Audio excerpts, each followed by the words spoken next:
Hey all, welcome back to the Fire and Water Cooking Podcast. I'm Darren, I'm your host. Today I got a couple of great guests.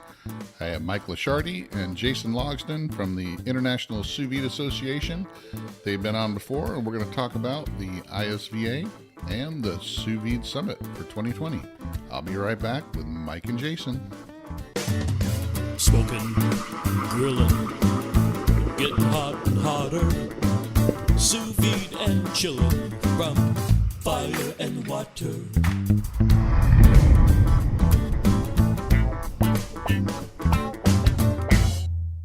Hey all, this is Darren, and I want to take a minute to talk to you about Masterclass. I just signed up for Masterclass, and I can tell you what, it's well worth it. Masterclass is where you can learn how to cook from Gordon Ramsay, you can learn how to sous vide from Thomas Keller, you can learn how to make Texas barbecue from Aaron Franklin himself. All these classes are available on Masterclass, plus many more. Masterclass has great video content, interactive assignments, social interaction with the Masterclass community, all for just one fee. You can either buy each individual class for $90 each, or you can sign up for the annual pass, which gives you access to all their classes for just $180. And that's what I signed up for. Check it out, guys. Masterclass has some of the best online training you can find. Check it out, guys, in the link below. Masterclass, amazing. Now on to the show. Welcome back to the Fire and Water Cooking Podcast. I'm Darren, I'm your host, and today we have a couple of great guests who have been on before. We have Mike LeChartie and Jason Logsdon. They are part of the duo of the International Sous Vide Association. Jason also has Amazing Food Made Easy, and Mike is, in his own right, the president of the International Sous Vide Association. Am I correct? Close. Jason's president. I'm CEO. I don't want to step on his toes. Yeah, well, you're the big boss, and he's the little boss. Let's just say I have to take every chance to exert my authority. Okay, Jason, let's introduce yourself. Let these people know who you are, where you're from, and all that, and then we'll get on to Mike. Well, I'm Jason Logsdon, like Darren said, with the ISVA and also Amazing Food Made Easy. I'm living in lovely Brooklyn right now, which is enjoying springtime here, even if the only time we can get out of the house is to walk dogs, and restaurants may never be open here again. Feels like sometimes, but I'm just an adventurous home cook who likes exploring everything from blowtorches to sous vide and whipping siphons to spherification. So I'm excited to be on here again and chatting with Darren as always. And you got a vac master in your office, so that's pretty good. So. Yeah, my office is also my kitchen. You can see the it's very, very high tech we have here in our very spacious New York apartment. Yeah, well, space is a commodity there in New York. I know even the hotel rooms there are very, very tight. So it's not. I love New York City, but I don't know if I want to live there. I love visiting there. We go up there at least every couple of years and love having adventures up there. But so I wouldn't want to be up there right now, not with all this that's going on. All right, so Mike LeChartie, who are you? Where are you? Let's get all that. So I'm one of the co-founders, of course, with Jason, CEO of the ISVA. My background's in events, conferences. I'm an event strategist. So I had this idea a couple of years ago, and thank God Jason didn't think it was a horrible idea and agreed to partner with me on this. And it's just been a blast. I live in Baltimore. I have 2 little kids. My wife is a physician, just finished her last day in the COVID ward yesterday. So I'm grateful for that. Wow. And, we're same as everybody else, just waiting for things to open back up a little bit. Now, how long did she have to be in the COVID ward there, and how many people were in it? So she's she's got another year in residency. So her rotation was, this one was about 2 weeks, but she's been in and out over the last, month or two, kind of covering. For the most part, they've kept, she's had some extra time off, which has been nice as they were trying to conserve the workforce, which sounds great, but it also sounds like, we don't want everybody to get sick all at the same time. But yeah, it's been busy. I think her hospital has about 3 floors full of the COVID ICU, and A lot of just heartbreaking stories coming out of there right now. So thoughts are with definitely all the families who've been affected. This is a horrible, just a horrible thing that our whole world's dealing with right now. And I don't think a lot of us, and I know me and my wife, like I just told you guys earlier, we both work from home. And so we don't really get out to see what's going on. And we don't know a lot of people that have been affected by it, personally. I mean, we all have been affected by it, but I mean, anybody that has it or has been hospitalized for it or anything. But I know that it is devastating, all this stuff that's going on. So you got in, you're in event planning, so it was kind of natural for you to put together the International Sous Vide Association and these events. But how did you get involved into sous vide cooking? It's funny. My mother-in-law gave me a circulator. It's actually a Sancerre back when they were at Sur La Table, and I still joke with my wife that it's the best physical gift anybody has ever gotten me, like actual tangible present. That was, I think, for Christmas of 2014. And I've always been into cooking, and it's just another gadget on the list to try out. And I think it took me about 2 steaks to fall in love with it and just start pushing the boundaries of it. Got one of Jason's books. That's really what got me started. And got into his Facebook group, and then fast forward a couple of years, and I was like, we really need to, I'm an event planner, and I really love bringing people together, and there's a great community here, but we don't have an opportunity to actually get together and cook together and talk shop and, build new friendships. And so I reached out to Jason, not knowing him, but knowing who he was, because he was my teacher through his books. And gratefully he answered the Facebook message, and I think it took us about 2 weeks to get an LLC together and decide from first call on, this was the dream that we were going to go after. So it wasn't just starting the ISVA, but it was also starting your relationship as friends. So you didn't really know each other too much before that, probably just from maybe the Facebook group. And like you said, you read some books of his, probably followed his website and all that. Yep. So what did you think of this, Jason, when this guy, probably Facebook messaged you and said, hey, let's do this? I figured there was probably 50-50 that it was a scam, just reaching out. I kept waiting for him to say yeah, we can get this conference going. I just need a check for, $5,000 and we'll get it going. And then eventually I was like, if this is a scam, it's just the most drawn out, worst planned scam in the history of scams. So I finally came around, and it was definitely kind of a surreal experience being at the conference last year. There was this was, random dude reached out to me on Facebook, and here we are with 150, 160 sous vide enthusiasts, amazing speakers and presenters, and just having an entire weekend of great time. And, Mike and I have become good friends now, and, it's been quite a journey, and I'm really looking forward to the conference again this year. That it's not going to be able to be in person, unfortunately, but doing it virtual, and a lot of the good speakers coming back, adding some amazing speakers like yourself, sir, should be good. And just really looking forward to sharing some more sous vide fun again. So you kind of pulled the bandage off, really fast and did the first one. From what I understand, I mean, I talked to a lot of people. I interviewed some of the people that were participated in it, and everybody I talked to actually had a great time, loved it. We're looking forward to the next one. How behind the scenes though, how stressful was it? How hard was it to get that first, sous vide summit off the ground and, just have it be successful?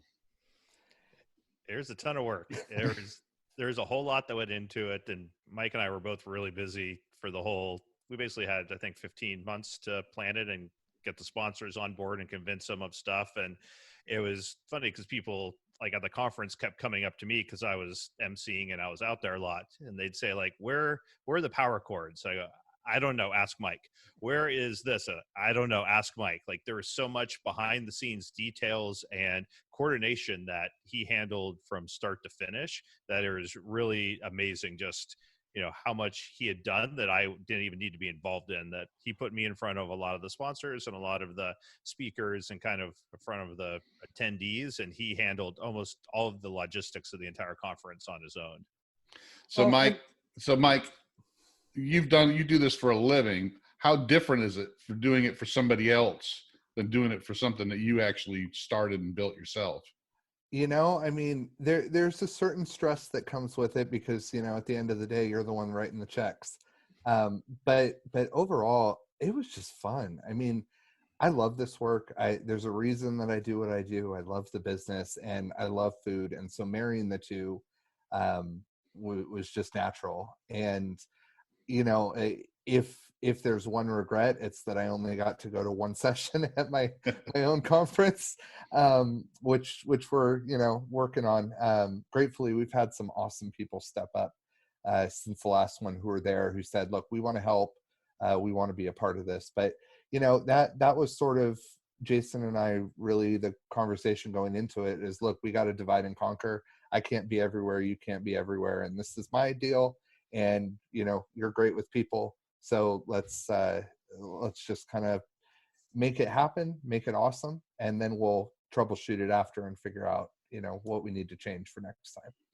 Yeah, and I'm sure it being the first one, it's always going to be, you want it to go off without a hitch, and you want to have hands-on a lot more than once you get a few of these under your belt and you get people that do step up and want to help you and are willing to help, and you have more confidence that it's going to go off no matter what you do. I think it's going to be better. It kind of stinks that this year we're having to do it virtually, because I was really looking forward to come out to San Francisco and participate, but it's another thing that's going to make you better down the road, I guess. Yeah, well, and to your point, I would be remiss if I didn't mention just all of the people that did support us the first year. I mean, as far as first year, I've fortunately or unfortunately done a lot of first time events. I have a lot of new clients that like to kick stuff off, and they are always incredibly stressful. And I'll say, as a first time event, it went off pretty darn smoothly. I mean, I think the worst thing that we had happen was one of our keynotes couldn't make it because the airlines canceled his flights and there were no other options to get in. And I I think in general it went really well. The marketing process was great. People were able to come, and a lot of that is due to the people that really supported us at the beginning. If you look on our website, people like you who are part of our advisory committee and really helped shape this vision and helped to add credibility. I mean, Jason has a lot of credibility in this market. I'm just some random dude. So to have people like David Petranzik from Polyscience and have a James Brichon and Scott Heimendinger and all of these like huge names. AJ from Crea. AJ and Gerard both. I mean, the Crea team in general, they I think they had 8 people there and they just killed it. I mean, they were far and above the best food team I've ever worked with in an event. So I think without all of that, it would have been a much different story. But we had a ton of support, and people believed in the concept and believed that we could pull it off, and we did together. So that was pretty exciting. Yeah, we were really lucky that we had some great sponsors come on board, but then the people, like, sponsors are one thing, they're companies, and as you know, Darren, you work with a lot of brands, like they are their own kind of thing, but the people that work with the brands and are the ones you have to interface with, they can be very different than the brand. And we were really lucky at the conference that the people that we worked with that showed up from the brands were amazing. Eric Villegas from Backmaster, and we had, David Petranzik was great talking to everyone. AJ, we had Vesta was there, and there's all these people that are competitors, and their companies are competitors, but they really just got together and had a good time, and it was a very friendly kind of interface with everyone. And it was just great to see people from different circulator manufacturers just getting together and hanging out and having fun. Yeah, and you had some people show up, I mean, as speakers that normally take money to show up to speak, that I don't know if you did, but I doubt that, some of these people actually you had to pay to come. They were just excited to come and speak. Yeah, we were really lucky that some people, waived their fees and they came out, and, we were a new conference. We couldn't afford to pay people, and to have people like James Brichon come out, and it was, Meathead, flew out on his own dime to do a big presentation and, sear steaks and just all these people were excited for the conference and came out, and their enthusiasm really showed through at the conference itself, because everyone just had a good time. And, the people we had there, you could very easily see them step up on stage for 20 minutes, 30 minutes, give their presentation and leave. But they didn't. They hung out. They went to the receptions. They pitched in at the receptions. They chatted with people. They'd sit down in a corner and have a conversation about some nuances to sous vide with one of our attendees. And they didn't have to do that, but they were just generally excited to be there, which is great. Yeah. I think I know I talked to like Meathead and some of the others that were just generally very interested in what was going on. And I know that, Meathead told me he was at every, speaker's event and taking notes and learning, because kind of like me, we're people like us are like that, where we like to learn new things, and, it's fun for us, and we like to experiment and try new things. So people like us are, that's what we do. We just go, we get excited about something. We want to learn more about it. And we go and we'll go to these kind of things. People look at us cross-eyed, like you went to that and you didn't have to, like it wasn't for work or something. It's like, no, I like this kind of stuff. So. Oh my gosh. He stood out there in 400-degree heat for 4 hours, searing steaks with 3 like 1200-degree chimney starters. He was a rock star for sure. But and talking about a lot of this is why we kind of held off on making the decision on what we were going to do. Ultimately, we just felt like we had to go virtual for safety. We didn't want to put anybody at risk. And all of our focus on building this event is how can we not lose those aspects of it? Because certainly being in a virtual environment is different than being in person.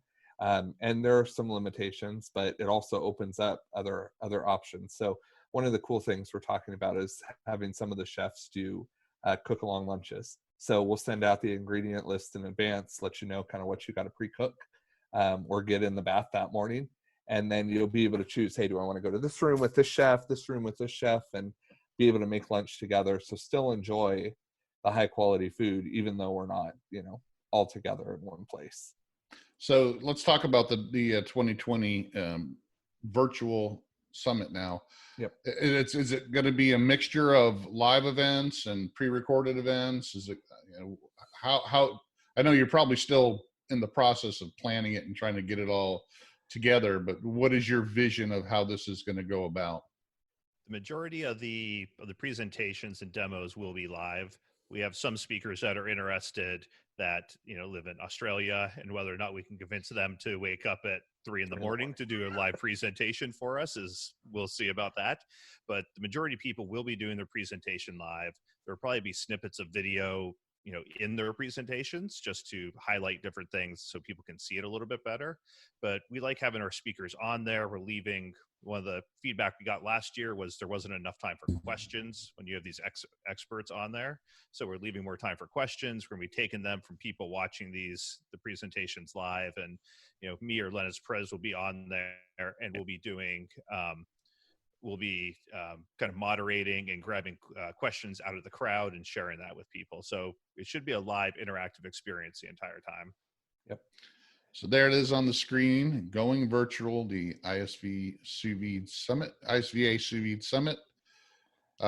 Check it out at theisva.org, and the 2020 summit is listed. And so you can also look and see what happened in the 2019 summit. So, and if you go to just sousvidesummit.com, it'll take you right there. So it's a little easier than having to remember our moniker. So you have a couple pretty amazing guests on. So I see Kenji there in the middle. Is he planning on doing a presentation, or? Yeah, he's planning to participate. We're still working out the specifics of what his presentation is going to look like, but he's planning to be involved as a presenter in some capacity.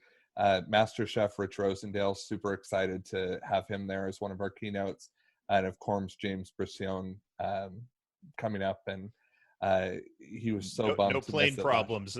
Plane problems this year. He has no excuses. So. Exactly. I also have to say I was pretty amazed last year. He opened a restaurant 2 weeks before our summit, and that he was still willing to come and I mean, so bummed when it didn't happen. That was pretty mind blowing. By the way, his restaurant is fantastic. I got to eat there a couple of months ago, and it was it's in Pensacola. But yeah, them being able to come, Gerard and AJ coming back from Crea and Cuisine Solutions. Our title sponsor this year for the virtual is Everidge, and they are going to send Michael Kelly, one of their lead executive chef, and he goes around teaching sous vide all over the place. So he's going to be one of the presenters. Of course, Meathead, you'll be there.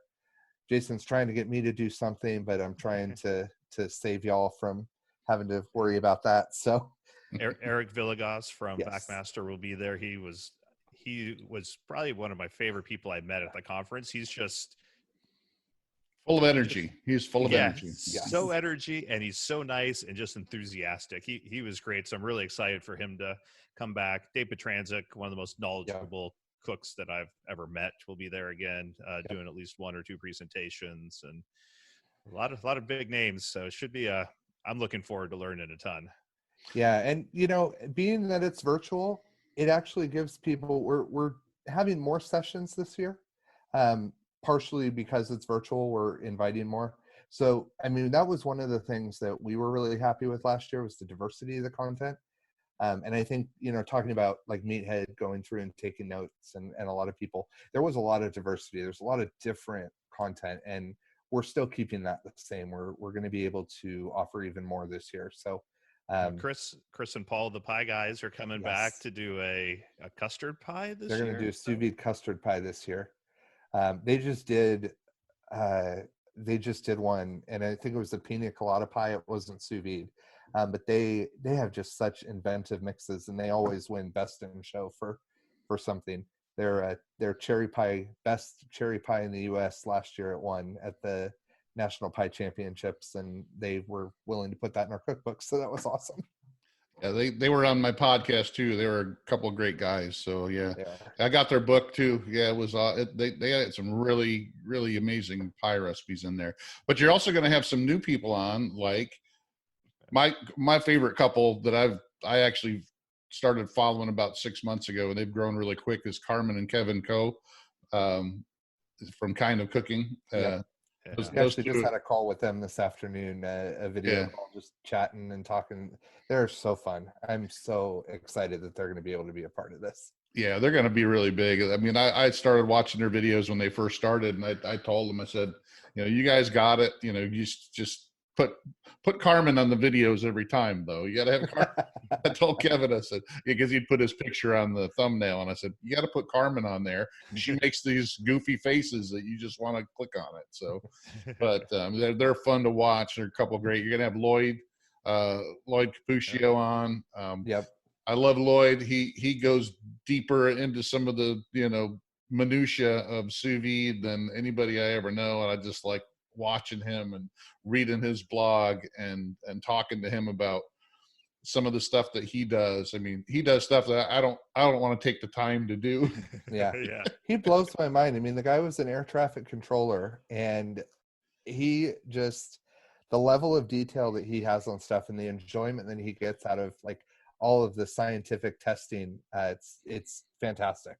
It's a lot of fun to watch. Yeah, I like having him on the podcast because he can go down deep to, like I said, he takes the time to do stuff that I don't want. I love doing what I do, but I don't love it that much where I want to, write a 12-page blog going into every single detail and doing it 8 different ways from Sunday. But but his he ice loves, cream is also fun to watch. So and of course, any conference wouldn't be complete without Kevin Liddell speaking, and I'm sure trolling the comments of all the other speakers. So. Hi, Kevin. You'll enjoy that. Yeah, Kevin loves attention. So the snarkiest voice in sous vide cooking. He is. Exactly. He's always behind you, going, "Oh yeah, Exactly. Allie Romero too is going to be a lot of fun, from Allie's Elegant Eats. She's a Bay Area local and big food blogger. She does a lot of stuff with Food Network, and just in the brief time that we've known her, it's just been really fun to kind of get to know what she does and I'm really excited to see what she comes up with as far as the presentation. And you got Erica Turk too. So Yes. yeah, She's a I think she wins the award for most hassled by TSA every week, because she like flies with packages full of beef and salmon and, you know, gets stopped every single time. Why are you carrying on 80 pounds of chuck roast? right. Or whatever. So And Cole's coming back from Inova as Yep. well. Yeah, that's Cole's all right. Steve Roybal is another one that I'm pretty excited about. I don't know if you guys have seen him posting around. He has a supper club, but man, his plating is just on point, and I think he's going to do some demos on different plating accents, and just a home cook that's fallen in love with, you know, making his food look awesome. And Yeah.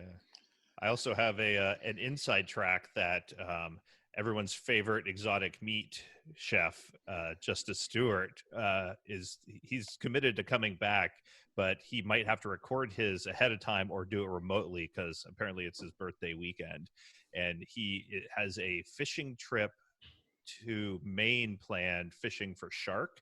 So he might do a remote location fishing for shark and then sous videing it type of combination demo. Coming live from a boat in the middle of the Maine waters. But that could be fascinating to see him talk about shark and cooking that up. Fun. Yeah, that sounds like fun. I know he loves doing the exotic stuff. I mean, I watch him all the time. You know, he'll post some stuff on Facebook, and some of that stuff that he cooks, it's like, I wouldn't even have thought of cooking that, but okay. Yeah. You know, it doesn't sound good to me, but you know, hey, some people are more adventurous than others. So, you know what else impresses me about him though? Like, if you get his book is great as well, Mastering the Art of Sous Vide Cooking, and he just has this palate for like world cuisine. He has this desire to explore. That's a lot of what I like to do when I travel, is like, you experience culture through food, right?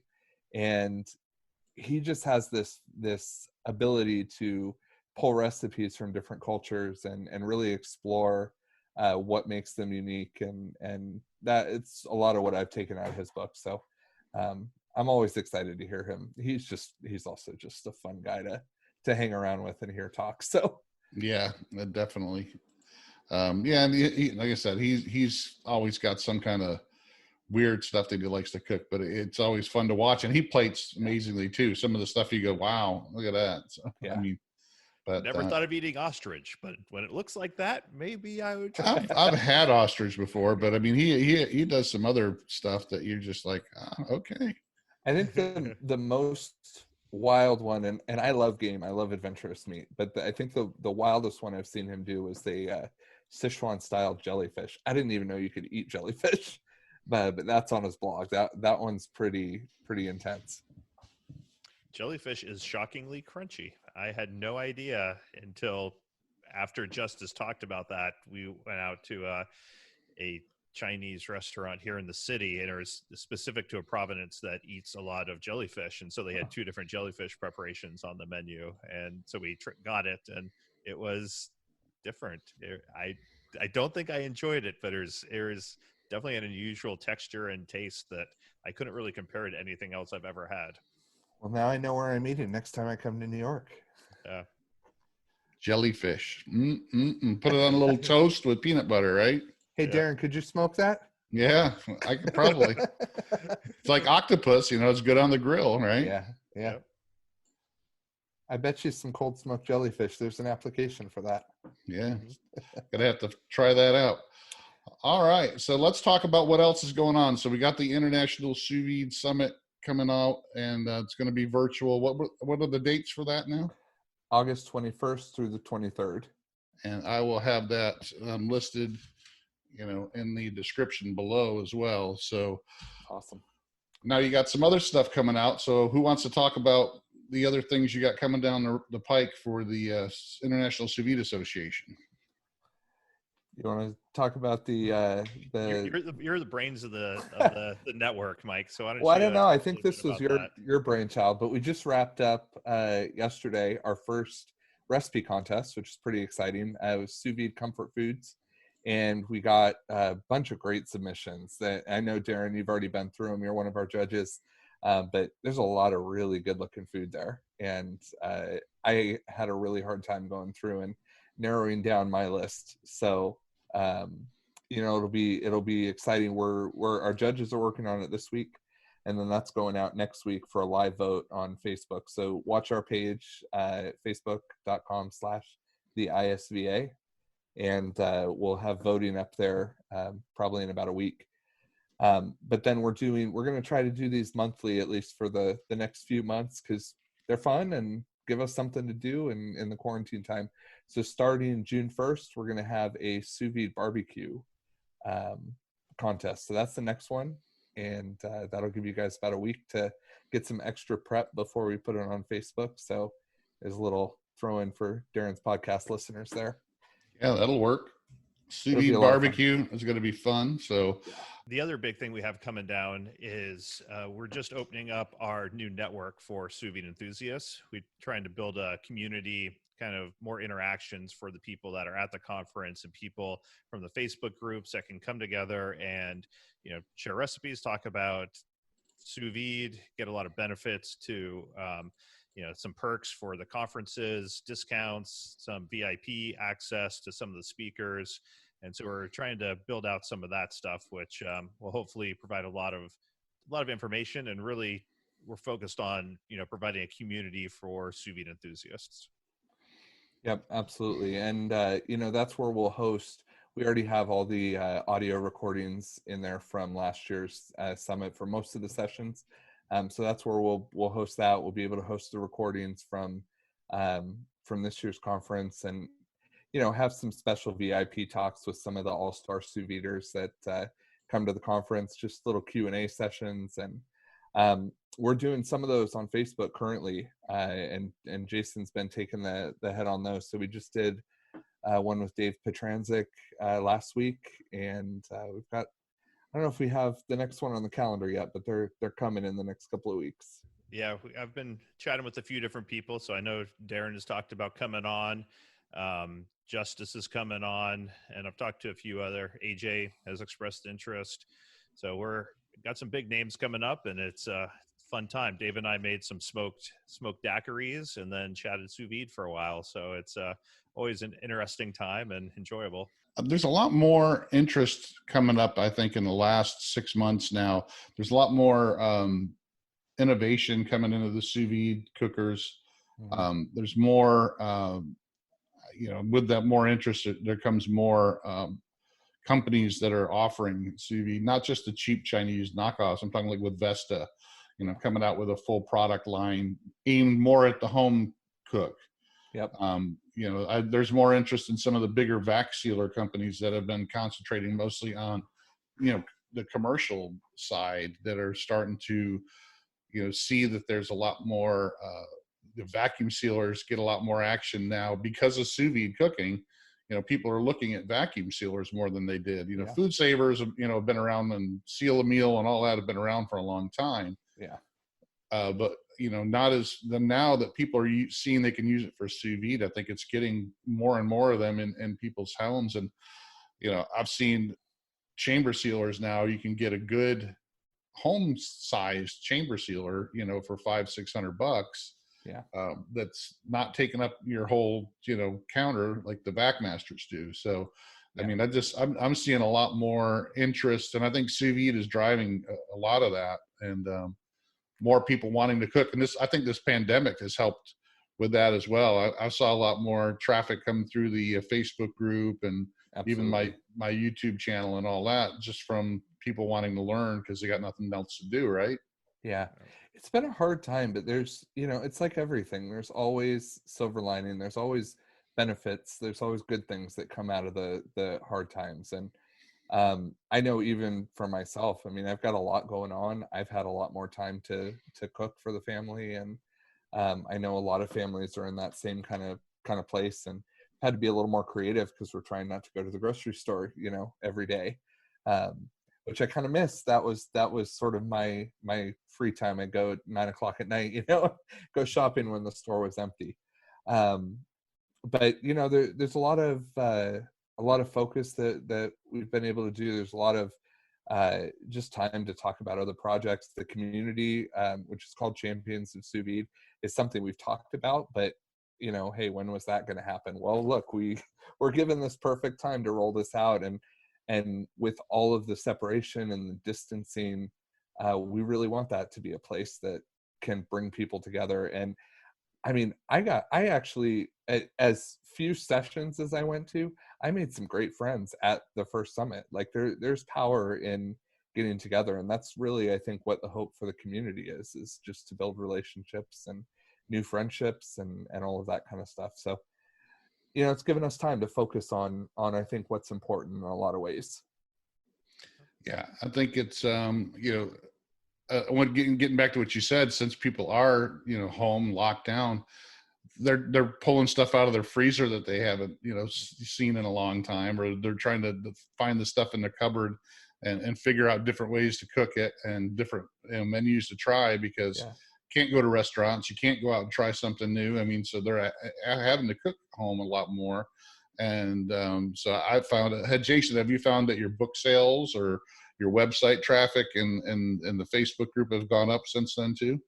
Yeah, the website traffic really has. The book sales, not quite as much. I think there's a lot of uncertainty out there about, jobs and, financial stability.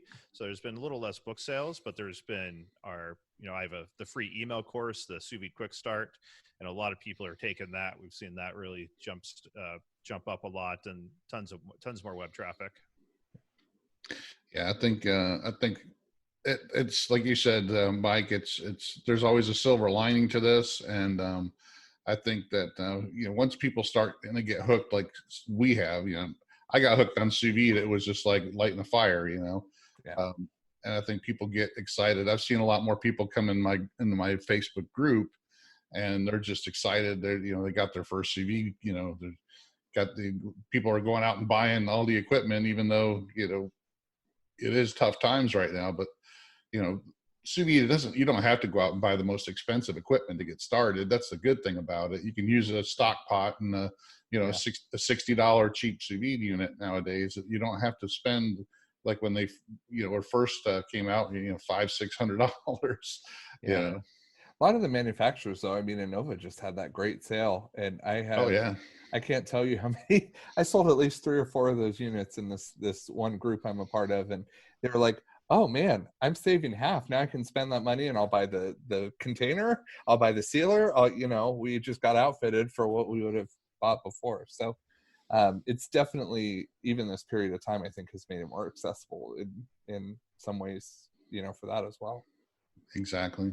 Yeah, that was a great sale. I mean, people were stupid if they didn't buy the Innova Pro at $200. I mean, I was so close to buying another one because I just love that machine, but my wife's like, "You already have 4." Yeah, four that's me. circulators. I've got 6 circulators, and I don't need another one. But I should have bought some for Christmas gifts, because out of all the Innovas, that's my favorite. That was fun at the summit, getting to meet some of these new companies. I mean, I love the VacMaster I have. I love the Vesta circulator I have. There's some just awesome equipment out there. And of course, Polyscience is amazing to use as well. So I still have that was the first circulator I got. Was Polyscience sent me one of their units back when I was just a fledgling blogger 9-10 years ago, and I still have it. It still works just as good as it did the first day that I took it out of the package. It's amazing that a decade later it's crazy plugging away. Yeah, and I think that's a lot of people, especially the new people, or Facebook's Facebook. People look at dollar signs, and it's not just sous vide, it's on grills and everything. Yeah. They'll look at dollar signs and think, and I see this on, I just did a video because I broke down and bought the Innova container. I had some Lepavi stuff, and I just said, I really wasn't going to spend the money on it, but the more I thought about it, I said, you know what, I really want to get that just so I can see how much better it is than the Lepavi thing, which is not made for sous vide. It's, pretty much a storage container that they have a hole in it.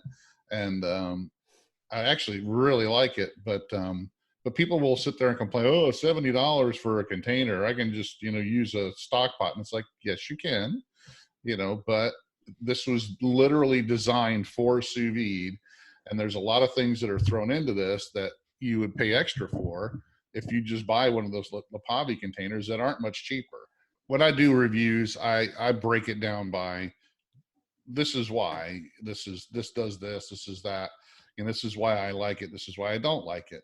I try to be as honest as I can and just show the practical reasons why this is more expensive than a plastic food saver that only costs $70 for a reason, guys. It's not built to last like the Polyscience, the $50 cheap Chinese, Anko brand that just showed up on Amazon last week is not a Polyscience, and it's not going to last as long. It's not going to be as accurate.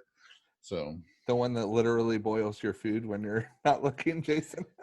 Yeah, I was doing some lovely circulator testing last week, I guess it was, and I was actually being interviewed on a podcast, and then I heard boiling water behind me, and I didn't have the stove on, and then I heard just incessant beeping, and the circulator that I was testing malfunctioned.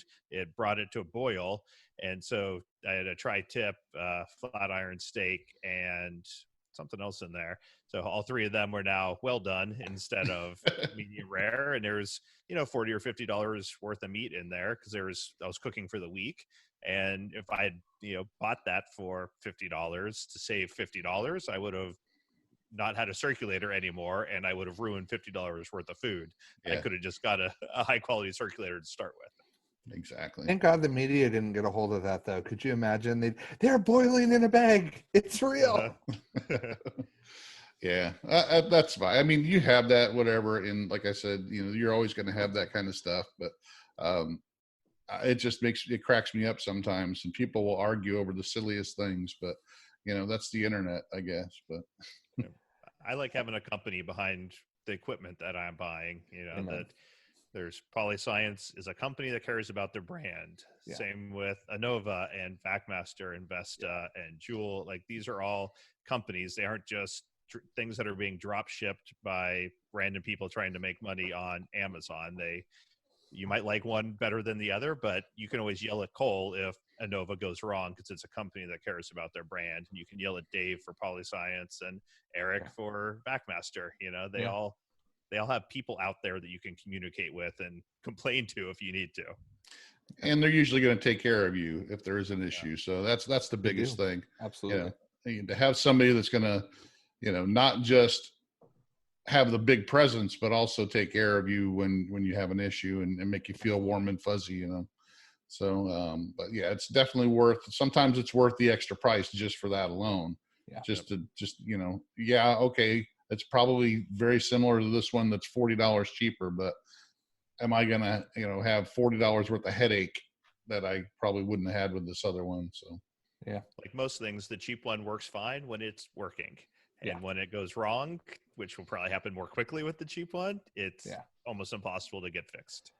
Well, especially when it's your first circulator. I mean, so there was a brand that shall not be named that is no longer on the market. But I had bought one because it was the brand at the moment. Everybody was buying them, and I'm like, okay, I got to check this out. It's a pretty good price for Wi-Fi and all this. The first one I got just kept going up and up and up. Like the one Jason had, it just never stopped at the temperature I set it for. So I sent it back, and they sent me a new one. Finally showed up. I take it out, and I'm like, okay, this doesn't seem right. So I check the temperature, and it's 10 degrees off from what it says it's set at.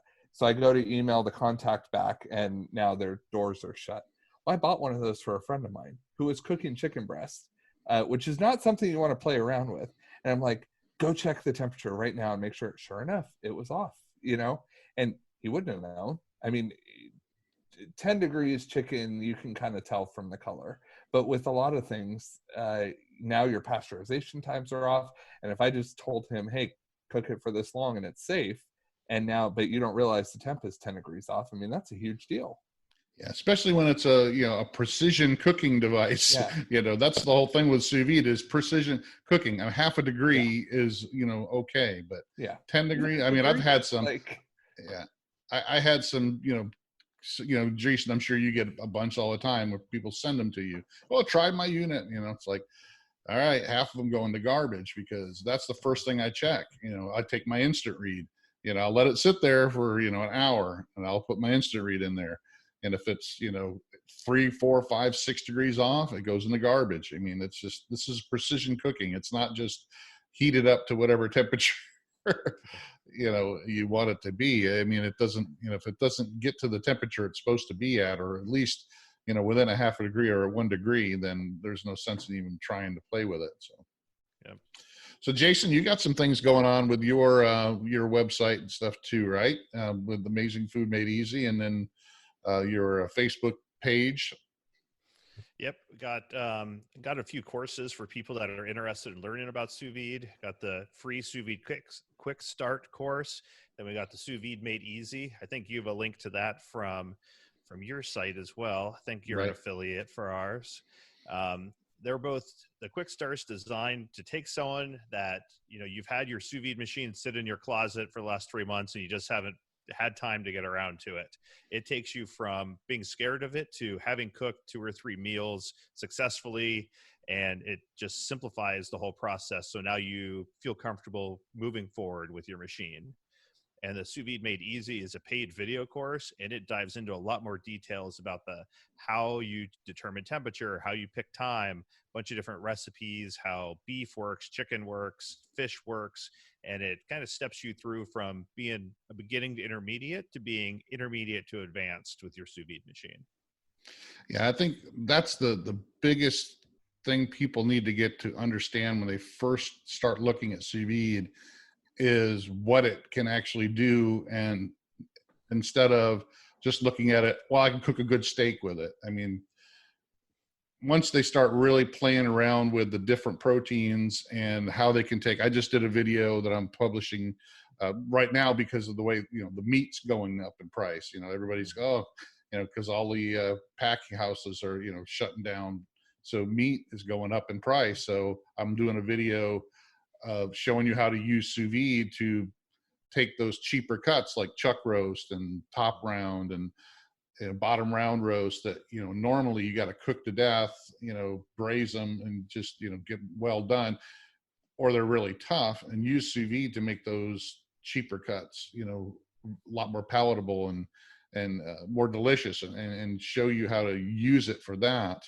And I think people don't really understand that. They think it's a one-hit wonder. I can make a good steak, or I can make chicken breast, but it does so much more once you start playing around and then start mixing it with other cooking methods as well. So yeah, I had 40-hour chuck roast tonight for dinner with chimichurri, and it was, put it this way, my 13-month-old could eat it. It was tender enough, at a nice medium rare. So it's, and even beyond that, I mean, Dave's one of his presentations at the summit last year was called Sous Vide Beyond Steak, and there is just, I think one of the most life-changing things I tasted at the summit was Korea's lentils. The sous vide lentils, oh my gosh, they're amazing. And I make those all the time now. So the things you can do with it are just so versatile. And you're right, a lot of people are very hey, it can do a steak, what else? Well, that's kind of what we're trying to show with the diversity of the conference content, because there's Right. so much more. And it's precision cooking, and I think people they tend to overlook that. I just did some black-eyed peas where I used a sous vide to power soak the peas, because normally you gotta either you boil them and then let them sit there for a couple hours in the hot water, or you soak them overnight, in a pan and just let them sit there and soak up water. Now, I used the sous vide to kind of power, so kind of mix the two together. I put it at 190 degrees, and for an hour and a half, and it worked perfect. Just showing people how they can use that, for not just cooking a steak. I used it to make it easier on me, make it a batch of black-eyed peas. So, but yeah, that's what really gets me going too, is showing people that. And I think that's what's really why that, it's not going to fall like the George Foreman grill or the Instapot type thing. It's not just a little one device that does one thing and then you throw it in the bottom of your cabinet and never see it again. Yeah. Well, and the longevity in the restaurants, and in the type of restaurants that it's been in. I mean, Thomas Keller doesn't use a George Foreman grill at the French Laundry. Exactly. There's certainly a lot that these chefs know that we're just starting to learn on the home cook side a lot. So Well, and people are still experimenting with it, and I know that was one thing that Crea did last year, where they showed all the different with the different liquids and stuff that they were doing with it, the extractions and all that kind of stuff. oh So gosh, The cryo concentration and stuff Yeah. is amazing. mind blowing. So, well, all right, guys, we've been on here long enough. I know you got families you want to get back to, but I really enjoyed talking to you guys. So we'll do it again soon, and we'll make sure that we, talk about the International Sous Vide Association's 2020 Sous Vide Summit, and I will post it up on my blog and Facebook group and all that. And check it out down below in the description if you're listening here, to make sure you be a part of the Sous Vide Summit that'll be happening virtually this year. It's going to be a blast. Can't wait. Anything else you guys want to talk about before I let you go? I think we covered everything. Yeah. Just Thanks excited to be on. Yeah, this is a lot of fun. Always fun to hang out with you. Well, I like talking. We all like talking, but we're sous vide geeks. So, but I look forward to participating in the Sous Vide Summit and seeing you guys virtually, and maybe someday soon we'll see you in person again. So I need to make it up. I need to make another trip up to New York, and maybe we can get Mike to drive up north. There you Definitely. go. All righty. Thanks again, guys, and I'll see you again on the next one. Thanks, Darren. Well, thanks again for joining us on the Fire and Water Cooking Podcast. Make sure you check out the isva.org to check out the International Sous Vide Association, or sousvidesummit.org as well. Follow us again on Facebook, Instagram, Twitter. Check out the Fire and Water Cooking channel on YouTube and the video podcast of this episode. Thanks for joining us, and I'll see you on the next Fire and Water Cooking Podcast.